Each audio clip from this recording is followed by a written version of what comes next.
We finally got some new meta decks, and it's not only Revenant Dust Spore anymore. And what I want to talk about today is Behemoth Verdant. This deck is really good, and it has been performing really consistently for me when I was playing today on the stream, so I thought I'd give it a try and also do a deck guide about it. We have already done a guide about it, but there is still more you can learn about the deck, and also there's different matchups now, and it's a little bit of a different list than in the last time. We're playing versus a very interesting team as well here. We're playing versus Dust Enchanter. So have a look at that.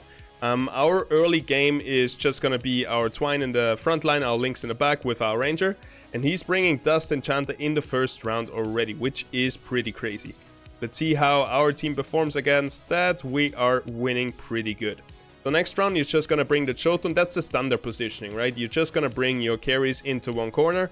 That guarantees that you have the best chances of actually focusing the same target with all your damage dealers, which is really important with the Behemoths. That's kind of their win condition.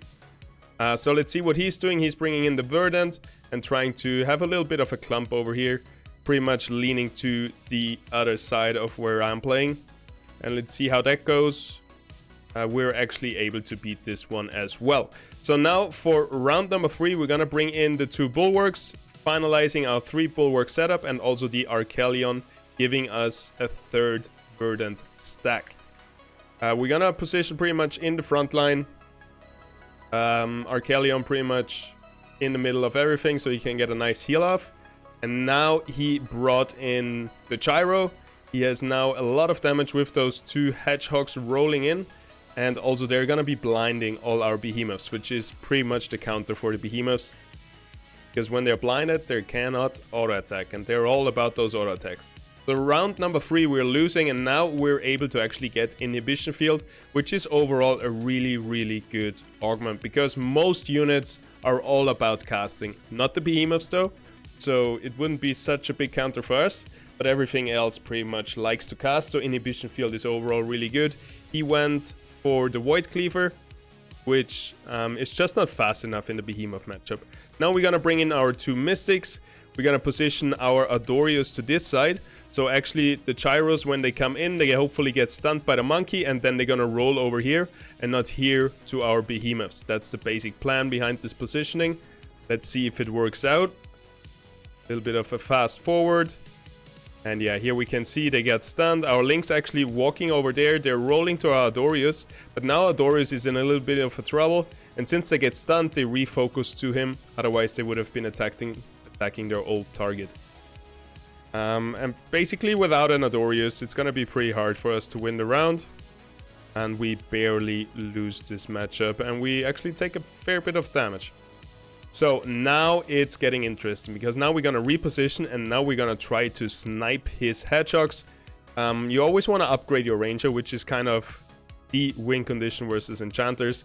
So that's what we're going to do first, and whatever we got left for repositioning, we're going to reposition our damage dealer to the left side, give our Bully Bear, our Jotun right here, the Inhibition Field, so they are not going to cast, they're not going to roll away, we're going to reduce their energy. And then we're just going to clump them up in the left corner. Let's see what he does. He actually goes for a little bit of a resell, brings in his own Behemoths. But since we are going to be positioned against the Gyro, we're just going to be able to burst this guy down.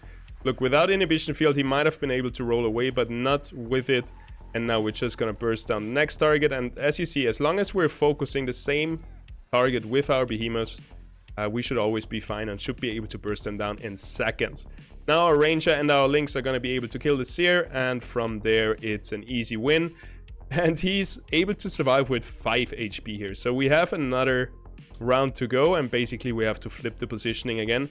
I'm really sure he's not going to stay on my Behemoths, so I go with my Behemoths to the other side, thinking he will position his Gyro over here. And now let's see what actually happens, because that I didn't expect. And yeah, other than that, we're just gonna give our Ranger lifesteal through this augment, put it on the Links, 20% lifesteal for the Ranger. Also give the Links a little bit of crit. And this one is super important. It's a really good one. If you know one unit is gonna be targeted like half, 4% heal every second is huge. We're gonna see how it works out. Our monkey has the Techno Leecher with minus energy. And this is funny because now he goes to resell his whole team and brings in the full dust burdened spore combo right here.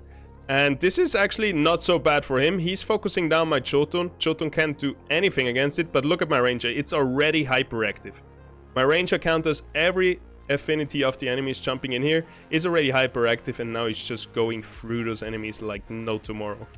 It's so much attack speed. And yeah, they can't just do anything. And a big thing why we're winning this is also because the Adoris is not dying. Because look at here, how low it got, down to 30%, 25%. And look at that heal that Augment is providing. In the time those guys are rolling back to us, we already have full health once again. And yeah, our range is just unstoppable. And has an easy time killing him. I hope this guide was helpful to you. If it was, click that like button, comment, subscribe, whatever you want to do. Just engage with my channel, with the YouTube channel. We're gonna be back streaming tomorrow. If you want to check out more Jotun burdened games, I have the stream right up here from today. You can check those out. Thank you very much for watching. I see you in the next one. Peace out.